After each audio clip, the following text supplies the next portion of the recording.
Dengan hati-hati, Dayat melangkah ke tangga yang menuju ke lantai 2. Setiap anak tangga yang diinjaknya berderit menambah kesan seram di tempat itu. Saat tiba di puncak tangga, ia melihat lorong panjang dengan beberapa pintu di kedua sisi. Cahaya senter menyoroti pintu-pintu itu satu persatu, sampai tiba-tiba ia melihat sesuatu yang membuatnya terdiam. Di ujung lorong, terlihat sesosok makhluk dengan kain putih yang lusuh. Matanya kosong, menatap di sebuah desa kecil di Sukapura, berdiri sebuah rumah tua peninggalan Belanda yang terkenal angker. Rumah itu sudah lama tak berpenghuni dan dibiarkan terlantar. Masyarakat sekitar sering bercerita tentang berbagai penampakan yang mereka lihat di sekitar rumah itu, terutama saat malam tiba.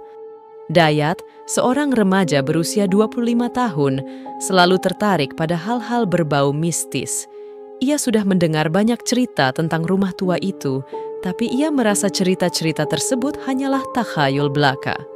Pada suatu malam, keingintahuan Dayat mencapai puncaknya. Dengan penuh keberanian, ia memutuskan untuk pergi ke rumah tua itu dan mencari tahu sendiri kebenarannya. Malam itu, langit gelap tanpa bintang. Dayat mengendarai mobilnya menuju rumah tua di pinggiran desa. Suara jangkrik dan angin yang berdesir menambah suasana seram malam itu. Saat tiba di depan rumah tua, ia merasakan bulu kuduknya berdiri. Rumah itu tampak lebih menyeramkan dari dekat, dengan dinding-dindingnya yang retak dan cat yang mengelupas. Dayat memasuki halaman rumah dengan hati-hati. Langkah kakinya pelan, mencoba tidak membuat suara. Ia berhenti sejenak di depan pintu utama yang terbuka sedikit, ragu-ragu untuk melangkah lebih jauh. Namun, rasa penasarannya mengalahkan rasa takutnya. Ia pun mendorong pintu itu perlahan, dan suara deritnya menggema di seluruh rumah. Di dalam, suasana lebih mencekam. Udara dingin dan bau lembab menyeruak. Dayat menyalakan senter yang dibawanya, memancarkan cahaya yang lemah di ruangan besar itu. Ia melihat perabotan tua yang berdebu, tirai yang compang-camping, dan lantai kayu yang lapuk.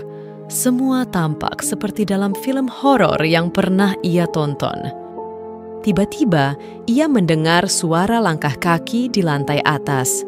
Dayat berhenti, menajamkan pendengarannya. Suara itu terdengar jelas, seperti seseorang berjalan perlahan. Jantungnya berdebar kencang, tapi ia mencoba untuk tetap tenang. Mungkin hanya suara angin, pikirnya, meski ia sendiri tidak terlalu yakin. Dengan hati-hati, Dayat melangkah ke tangga yang menuju ke lantai 2. Setiap anak tangga yang diinjaknya berderit menambah kesan seram di tempat itu. Saat tiba di puncak tangga, ia melihat lorong panjang dengan beberapa pintu di kedua sisi. Cahaya senter menyoroti pintu-pintu itu satu persatu, sampai tiba-tiba ia melihat sesuatu yang membuatnya terdiam. Di ujung lorong, terlihat sesosok makhluk dengan kain putih yang lusuh.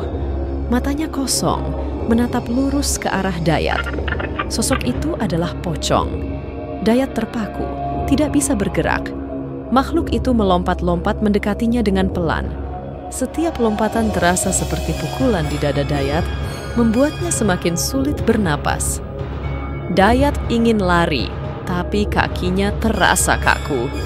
Ketika pocong itu semakin dekat, ia melihat wajah pucat dan kosongnya dengan lebih jelas. Tiba-tiba, pocong itu berhenti tepat di depannya dan membuka mulut. Sebuah cairan kental dan bau menyembur keluar dari mulut pocong itu, mengenai wajah Dayat. Cairan itu membuat Dayat tersentak dan terjatuh ke lantai. Dengan susah payah, Dayat mencoba bangkit dan melarikan diri. Ia berlari secepat mungkin menuruni tangga, hampir terjatuh beberapa kali. Suara langkah kaki dan lompatan pocong itu terus terdengar di belakangnya, membuatnya semakin panik. Akhirnya, ia berhasil keluar dari rumah tua itu dan langsung menuju mobilnya. Tanpa menoleh ke belakang, Dayat menyalakan mobil dan melaju kencang meninggalkan rumah tua itu. Napasnya tersengal-sengal dan wajahnya masih basah oleh cairan yang diludahkan pocong tadi. Ia merasa ketakutan yang luar biasa, lebih dari yang pernah ia rasakan sebelumnya. Sesampainya di rumah, Dayat langsung masuk ke kamar mandi dan mencuci wajahnya dengan air. Ia mencoba menenangkan diri, tapi bayangan pocong itu terus menghantui pikirannya. Malam itu, ia sulit tidur. Setiap kali menutup mata, ia melihat kembali sosok pocong yang melompat-lompat mendekatinya. Rumah tua peninggalan Belanda di Sukapura tetap berdiri kokoh, menyimpan berbagai misteri di dalamnya. Dayat tidak pernah lagi mendekati rumah itu, dan ia selalu merasa ngeri setiap kali melewatinya. Ia telah belajar bahwa beberapa hal sebaiknya dibiarkan tersembunyi, jauh dari rasa penasaran manusia.